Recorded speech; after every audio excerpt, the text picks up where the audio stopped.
Good afternoon everyone. आज हम पढ़ेंगे पाठ 4 शेर और चूहे की कहानी।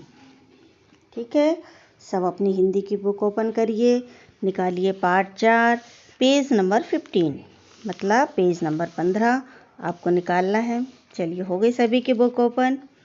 चलिए मेरे साथ आप रीडिंग करेंगे, मैं बोलूँगी, आपको फिंगर रखना है। ओके, जिसके पास बुक्स नहीं है वो अपने मोबाइल से इस चैप्टर को, जब मैं पढ़ा चुकी रहूँगी, पूरी वीडियो बन जाएगी, फिर आप इस वीडियो को अच्छे से ओपन करिएगा और अच्छे से रीडिंग करिएगा। ठीक है, और मैं जब एक्सप्लेन करते जाऊँगी तो जो टफ वर्ड है उसकी मीनिंग को आप लोग ध्यान से सुनते रहिएगा।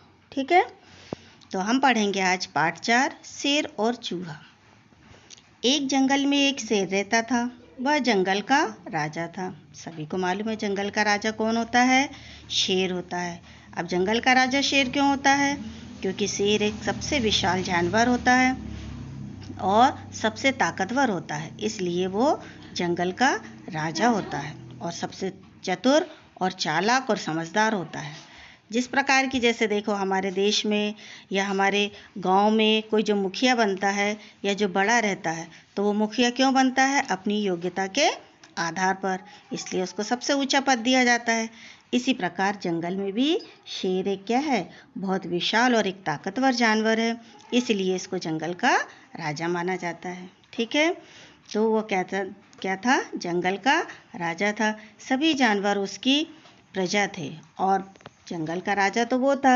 अब जितने भी जो जानवर थे वो सब उसकी प्रजा थे, मतलब बाकी उसके जो साथी थे जितने। ठीक है, प्रजा मतलब जो जनता रहती है, बाकी की जितने भी जानवर थे वो उसकी क्या थी? प्रजा थी। एक दिन शेर एक पेड़ की छाया में आराम कर रहा था। तभी वहाँ एक चूहा आया। वह शेर के ऊपर चढ़कर निर्भयता, अब निर्भयता मतलब क्या होता है? बिना डर के, जिसको किसी भी प्रकार का कोई भय नहीं होता, उसे बोला जाता है निर्भयता। ठीक है, निर्भयता मतलब बिना डर के। निर्भयता के साथ उछलने कूदने लगा, मतलब उसे कोई डर नहीं था। वो शेर के ऊपर क्या है? बिना डरे उछलने और कूदने लगा। शेर ने पंजा बढ़ाकर उस चूहे को पकड़ लिया। चूहा रोने लगा। उसने शेर की खुशामद की। खुशामद करना मतलब उसके बोलना कि आप मुझे छोड़ दो, मतलब उसकी चमचागिरी करना। खुशामद मतलब क्या हो जाता है? चमचागिरी करना उसके, किसी भी प्रकार से कि भाई मुझे छोड़ दो, अब मैं ऐसा नहीं करूँगा। तो ऐसी जो आदत जो होती है उसे बोलते हैं खुशामद करना। ठीक, उसने उससे खुशामद की और माफ़ी मांगी कि हे राजा, अब मैं कभी ऐसा नहीं करूँगा। उसने थोड़ी सी चमचागिरी बताई कि मुझे माफ़ कर दो, अब मैं ऐसी गलती कभी नहीं करूँगा। जो कौन सी गलती? वो जो उछल कूदने की गलती कर रहा था। ठीक है, शेर को चूहे पर दया आ गई। शेर को क्या है, जब वो खुशामद कर रहा था, उसकी चमचागिरी कर रहा था, उससे बोल रहा था कि मुझे माफ़ कर दो, मैं अब ऐसा नहीं करूँगा, तो उसकी हरकतों को देखकर क्या था? शेर को उस पर दया आ गई। उसने चूहे को छोड़ दिया। चूहा वहाँ से जान बचाकर भाग गया। कुछ दिन बाद एक शिकारी ने जंगल में जाल फैलाया। वह शेर उस जाल में फंस गया। एक शिकारी था, उसने क्या किया? जंगल में जाल फैला के रखा। अचानक शेर वहाँ आया और उस जाल में वो फंस गया। वह उसमें से निकलने के लिए जोर लगाने लगा, पर जाल नहीं टूटा। वह दहाड़ने लगा। दहाड़ना मतलब होता है चिल्लाना या चीखना। ठीक, दहाड़ने लगा। उसकी दहाड़ सुनकर, मतलब उसकी आवाज़ सुनकर कौन आ गया? चूहा आ गया। उसने शेर से कहा, घबराओ मत, मैं जाल को अभी काट देता हूँ। उसने क्या कहा शेर को? कि आपको घबराना नहीं है, आप चिल्लाइए मत, मैं अभी क्या कर देता हूँ? इस जाल को अभी काट देता हूँ, जिसमें आपको आज़ाद हो जाओगे। ठीक है, चूहे ने धीरे से कुतरकर जाल काट दिया।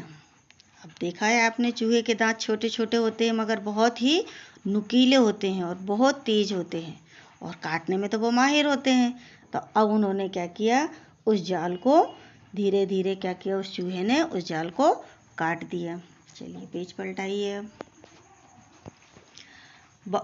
जैसे ही उसने क्या करा कि उस जाल को काटा तो शेर क्या था, धीरे धीरे कुतर कर जाल काट दिया।